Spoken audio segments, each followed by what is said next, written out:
Look at this cute little cat straw thing that I found on Amazon. Isn't it cute? It came in like a little pack. And then I found this mug.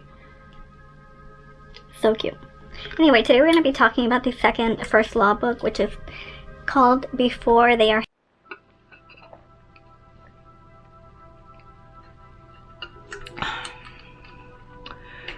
Before They Are Hanged. I don't have the physical copy. Again, if you didn't watch the first book review to this one, which is called The Blade Itself, I listened to these on audiobook because I don't own the physical copies, but I was very interested in them because people were saying that they were like really savage and like he was just like killing it, so I had to read them. But before I get more into it, let me tell you that I have some links in the description box for you guys if you are interested. If you like to do any online shopping, I have an eBay store, a Poshmark closet, and of course Instagram if you would like to support me in any way. I appreciate it. Thank you, but if not, it's okay. Give this video a thumbs up and that helps me too. Alright, so Before They Are Hanged, I love how it starts. The quote, "You must forgive your enemies, but not before they are hanged." I think that's how it goes. We should forgive our enemies, but not before they are hanged. Heinrich Heine. Heinrich Heine. We should forgive our enemies, but not before they are hanged. Yes, that's pretty much. I love that quote. The tone of the book is captured perfectly with that, I think. I'm a Scorpio moon, so if you're into astrology, you know. If you don't know, then you don't know. But yes, we should forgive our enemies, but not before they are hanged. So we continue on pretty much where we left off. We're still with the Northman, Nine Fingers, Dogman. Somehow Giselle gets wrapped up in this adventure that the mage or the wizard wants them to go on with Nine Fingers, Pharaoh, and two other people. Some guy that he's like teaching, and then this guy that's like helping them travel or explore or get to where they're going, but he doesn't know what the fuck he's doing. I don't know their names, but this book was very interesting, and finally it did become a little more savage than the first one because bodies did hit the floor and return back to the mud, as they say in this world. And oh my gosh, I mean, I didn't cry or anything, but it was surprising. Especially with Dogman, and I kind of felt like there was a little bit of emotion there. There was definitely emotion there. I'm not gonna spoil too much about that, but yeah, this one was better than the first one, and I liked the first one, so already I would definitely recommend it. I think dialogue between the characters is so interesting. Joe Abercrombie is just so good at writing these medieval time characters. Like, they just go through it. They are struggling. Like, their little adventure is no, I cannot say that it's harder than Frodo's was. No, because that was fucking epic. That was like a lot. But it reminds me of Lord of the Rings. Again, it still reminds me of that because of the time, I think, and the traveling and the adventure they're going on, and the wizard. It's giving Lord of the Rings side quest like side quest story with like characters that are shitty. These are shitty ass characters. Except for Giselle, I liked him in the first one because he is a bitch. He's a little bitch. But in this one, he just grows and becomes a better man a little bit. And he's showing his weaknesses and his soft spots that I knew were there, deep in there. And I really I feel so bad for him, but I also really like that the pain that he goes through helps him grow so much. Giselle, whatever you, yeah, I think he's one of my favorite characters. I don't know why. I can't really put my finger on it. I just really liked him from the first book, where he was like so bitchy because he was being like told what to do and told what to do, and I felt like his environment made him the way he was, so I couldn't really blame him. I'm a sucker. I'm like, I don't know, I just liked him for some reason. And in this one, like I said, he evolves. He starts to evolve, and he realizes that he's made some mistakes with the girl from the first book, forgot her name, and yeah, he thinks about her a lot, and I like that. I like that.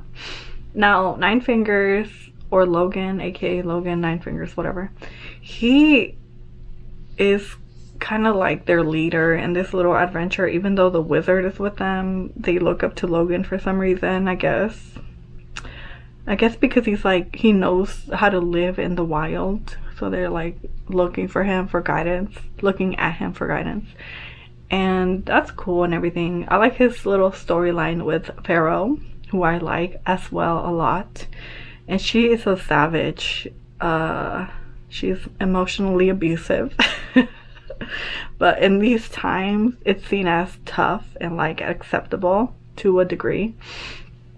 It is kind of like acceptable because of what she's been through. Like I said in the first review, I'm not going to spoil it, but she has reason to be the way she is. Just like with most characters, most people hold on to their past, and especially if it's a hard negative thing that happened to them, they just hold on to it, and it darkens them and it bitters them, and that's what happened to her, unfortunately. It was very sad to see that, keeping her from getting closer to Logan, which whenever I say Logan, I think about Wolverine. Let's just say Nine Fingers. And he is also kind of like stunted emotionally, so he wants to like go with her, but there's this ego holding him there, his responsibilities that he doesn't even want to do. He doesn't want to be a killer, but he thinks that that's what he should do for some fucking reason. I don't understand, because that's what he's used to, I guess, and because she's not showing him that she's interested in more than fucking, because they fuck in the book finally. And I just like relationships in books. I think it's natural. I think it's supernatural to have a male and a female who are kind of like getting along, kind of, I wouldn't say they're friendly, because Pharaoh is not friendly at all, but I knew they were gonna fuck.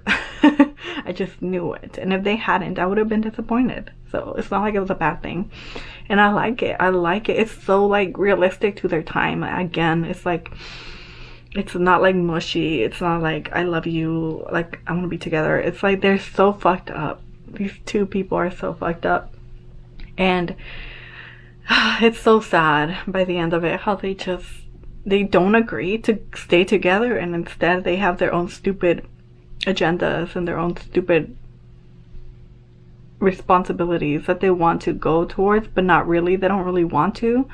And I really wish Pharaoh would have just reached out to Nine Fingers and been like, I'll go with you, like you don't have to do this anymore. Because you can tell, if you listen to Nine Fingers talking, you can tell that he does not like who he has become. Okay, so he's self-aware, like I said before in the other review, like Glocta is as well. And yeah, it was sad. It was very sad to see. At least they had a little bit of intimacy, I guess, in the dark in front of Giselle. I like that. I like when Giselle woke up and they were like humping under the blankets. It was very like, it was not too explicit or anything, which I wouldn't mind. I've heard some audiobooks that are like more explicit, like let me check. I already forgot their names, but if you want me to review these, let me know. Yeah, can you stop? Sorry, I'm on it right now, but I'm already done listening to it. So oh yeah, the writer, I have to recommend this if you like dirty books and dirty stories. K.A. American. I've listened to his Guns and Boys, and his favorite color is blood, which was amazing. I should talk about those. I really should. I really like them. But K.A. American, M-E-R-I-K-M. Okay, sorry, back to Before They Are Hanged by Joe Abercrombie. So yeah, his sex scenes are very like quick and dry, but they get to the point, you know. Dogman also has some sex in this book, which was surprising. Very surprising. Wes was disappointed by that for sure. So the Northmen start helping the Union guys, I guess. Yeah, they're helping them because they don't want their old friend who hates them to win the war or whatever is going on. I'm not really big into politics, but there is some politicianing going on in this book. Like, I'm better, I know how to do things. No, I'm better, I know how to. It's stupid. But yeah, it's happening, and I'm like, okay, they're going to war. They're dying for these kings. I don't know if they're kings. I guess so. These royal blood people. I don't get it. I don't understand that mentality, but okay.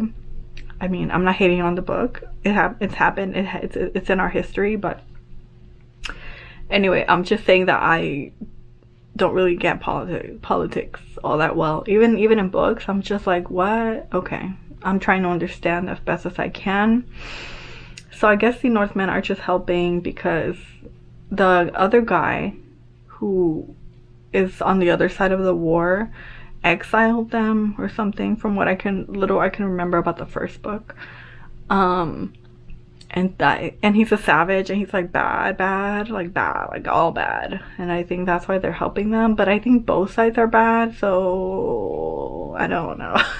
That's why I'm like, why are you helping these people? But yeah. There's a really crazy fighting scene, not the one with West, which was great. I really like what West did when he pushed that guy off the cliff, because he was super annoying, and I would have left him from the get-go, from the jump. I would have left him. Like, nobody's gonna know if you forgot him. It was a war, you got invaded. I would have been like, but you know, West, he's a dumbass. I'm just gonna be up front. Wes is stupid fuck. He's stupid as fuck. I don't like him. I actually don't like him. He hit his sister, and then he's hating on this other girl in the second book for choosing somebody else, and I was just like, okay, Wes. Like, you didn't even try, but okay. Anyway, so at least he did one heroic thing by pushing that guy off the mountain or whatever he did, whatever. But yeah, what was I saying? Oh yes, the fighting scene. I was gonna go into the fighting scene, but then I remembered West and what he did, and I was like, that was kind of good, but he's still stupid. Anyway, so there's a crazy ass fighting scene where 3 trees and his Northman, they're like in a gang. There's 3 trees, Dogman, some tall guy, Grim, which K.A. American has a character named Grim, so that was reminding me of that, and I was like, wait, I'm conflicted. I love that. Grim, who doesn't really talk, I think he's the one that doesn't. There's a bunch, there's like a handful. They get other guys to join them while they're looking for the other bad guy that they hate because he exiled them or something.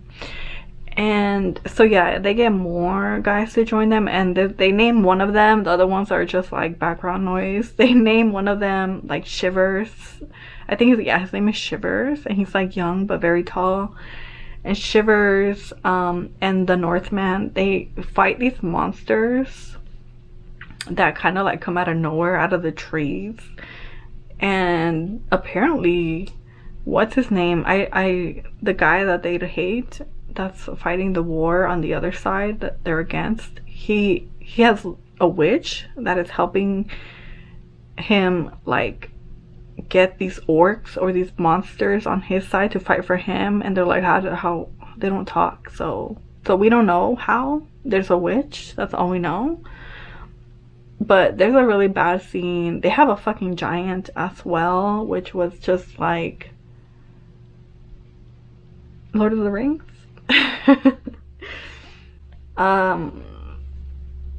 I don't know where he came from, but they cannot hurt him. They are doing their best. They are breaking their little backs trying to fight this giant, and he's just like not feeling any pain, and we're just like gonna go at him over and over instead of running away. I'm just like, okay, I'm not understanding here. Again, Three Trees is a leader and he makes bad decisions. Like, I guess he was listening to Bad Decisions by Ariana Grande, and you know, she's a homewrecker, so why would you take her advice? I don't know. But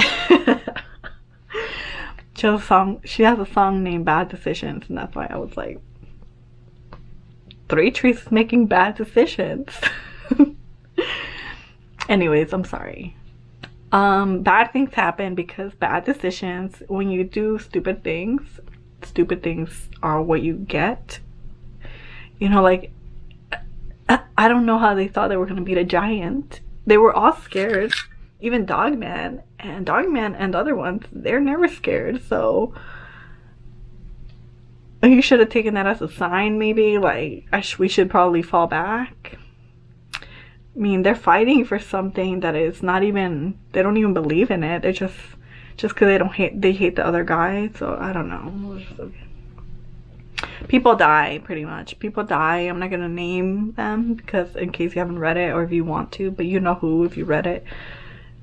And I thought it was not very smart, but they're brave, I guess, to a stupidity type of level, which is fine. It's understandable.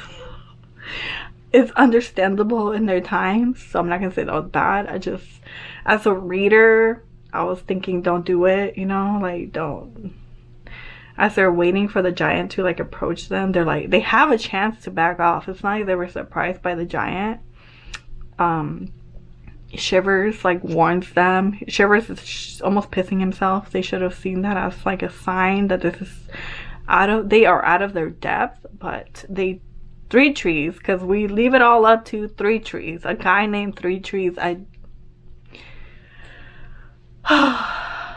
wish Nine Fingers had been there. I feel like he would have had a little more reason and been like, okay, we don't care about this war that much. We should bounce the fuck up out of here. But maybe not. I don't know. Maybe he's crazy too. I just think that Three Trees was crazy. That was a crazy ass move. Anyway, so after that, we buried some people. It was unnecessary. This is not even their fight.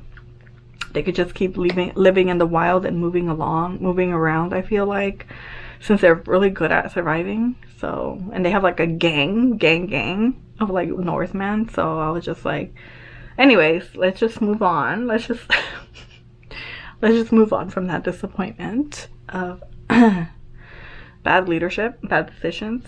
Who else? Oh, Glokta. I haven't talked about Glokta, have I? Glokta. Oh my gosh.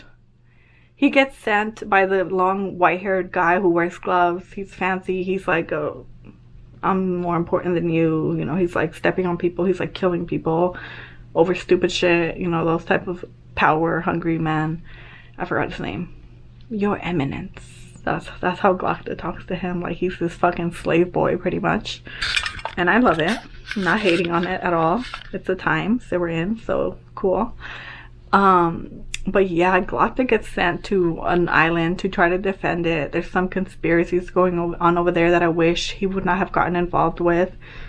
I was so angry at him for getting involved and fucking up the plan. But he did what he had to do. Otherwise, he probably would have been killed, which he wants anyway. So I don't understand why he's fighting it. Like, he wants his life to end. I feel it in his soul that he wants it to end because he's like in so much pain. He's a very tortured character, Glokta, and he's very self-aware. So I feel like, that was so fucking annoying. So some other people are invading this island that he's trying to defend just because the people in power want to own it and don't want to give it up easily to these savages. or I think they're like, they're darker skinned people in their world. I don't know what they would be called. I already forgot. They're just darker skinned people. You know how the whites are. So they call them like savages, and they think they're beneath them. So anyway, Glokta gets involved. He finds out what's going on. He kills people as he does. He tortures people with the help of Frost. I forgot to name Frost in the first review. Frost is his help, his backbone, his daddy. Okay, he's helping him do everything because Glokta is walking with a cane. Okay, you guys, if he didn't have Frost, God rest his soul, he would be done. He'd be done. Frost, the albino giant, really helps him out a lot. And I feel like I don't understand why. Again, I want to know more about their history. Are they fucking? Are they, what's going on? What is Glokta doing for him? I want to know, because I didn't catch that memo. Maybe I missed something. But anyways, he does redeem himself a little tiny bit by fucking up that girl's plan. I already forgot her name. But he redeems himself. He does a good deed. Surprising. I was shocked. Glokta has a soft side for women, which I was like, okay, that's redeemable to a point. Oh, he saves the slave girl too, which was great, but not for him. But it was like, okay, there's some hope for Glokta yet, but we still hate him because he gets a bunch of people killed by intervening just for listening to like these stupid men who don't care about human life. Okay, and Glokta, he knows, he's not stupid. Like, he's aware of the bad things he's doing, which makes it worse to me. It makes it worse because you're aware that you're doing bad stuff. You're helping the bad guys do their dirty work, pretty much. So that was fucking annoying. But yeah, so he lets somebody go. She was innocent. She was trying to help the people by giving up this place, okay? And then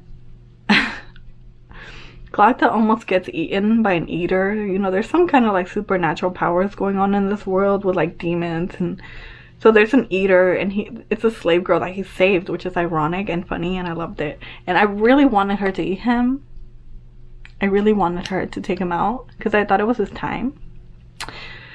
Even though I like him, he's bad. He's a bad guy. He's very bad. I don't think he should keep going. But he survives thanks to Frost and some other woman that's a little savage and fierce, and she's a mother, we find out later on, because Glokta is spying on her with Frost's help. Anyway, so yeah, they kill her. They kill the eater, unfortunately, but she's like super strong. She was amazing. I was rooting for her. We were all rooting for her, but it just wasn't meant to be, you know.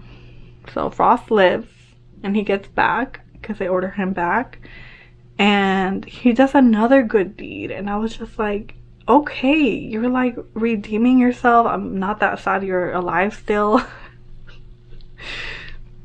I'm so conflicted within myself. Like, I'm so conflicted about you, Frost. Like, he helps another female, West's sister. She's in the poorhouse when he gets back to his home, and he gives her money because some bank gave him money to like survive in the island where he was trying to save it, you know. But the people in power weren't helping him, so he had to like strike a deal with these dirty bank guys. That's gonna be bad. I already knew that's a bad idea. I feel like he shouldn't have taken it, but he had to, and it ended up helping West's sister. So I support his decision now. If he wants to be a sugar daddy, I'm gonna support his decision. Okay. I know that's biased, but I don't care. I like that he's helping females. That's redeemable to me, in my opinion. If I was a man, it wouldn't be, probably. But to me, as someone who's born female, then yes, he's redeemed. I know, yeah. So now I'm not that sad that he's alive. And yeah, so he ends up figuring out another riddle when he gets back. There's a king or a prince killed. Again, I don't pay attention to the I just have a bad memory for remembering their like titles and stuff like that and their names, if you can understand what I'm going at. If they're not main characters like Glocta, Nine Fingers, Jazal, Pharaoh. I don't even remember the wizard's name, so they call him Wizard. He has a really interesting conversation with another wizard. I don't know what she was, but you know when they go to the library, their dialogue was so interesting. Their history together, I was so glad that they like brought out his dirty laundry, the wizard, because he's bad too. He's made bad decisions as well. I feel like they're Ari fans. Just kidding. But yeah, they go into some history. The dialogue was A1. I loved it. With the mages or whatever over dinner, and they were just like petty, and I loved it. I was there for it. I was like, okay, this is tell me more tea. Yes.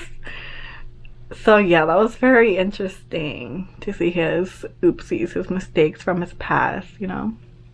And I know this has like a bunch of spoilers, but I'm super excited for the third book. They don't really end up finding what they were looking for, even though they went through hell and back. I feel this is kind of like that quote, it's about the journey, not the whatever destination.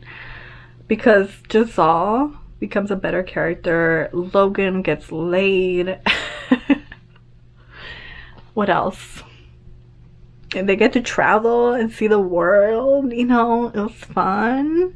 So I thought, yeah, no, it was kind of stupid. I was disappointed as well when the stone was not the right stone. I was just like, okay, we're all gonna turn to stone now because this is bullshit. So I'm very interested to see what happens, because they didn't get what they wanted and they just suffered for like growth. Like the universe was like, we're just gonna, Joe Abercrombie actually was like, we're gonna fuck with them for good reasons that they don't know about. Alrighty, my camera died, so that's it. I think that's a sign that I should end this review with spoilers. I'm sorry, I had to go into spoilers. Hopefully you read the book. I'm gonna give this one a 5 out of 5. It was so interesting. Anyway, yeah, give me a thumbs up and subscribe if you're new here, and I will see you in the next book review probably. Although I do have other playlists if you want to check them out. If not, that's all good.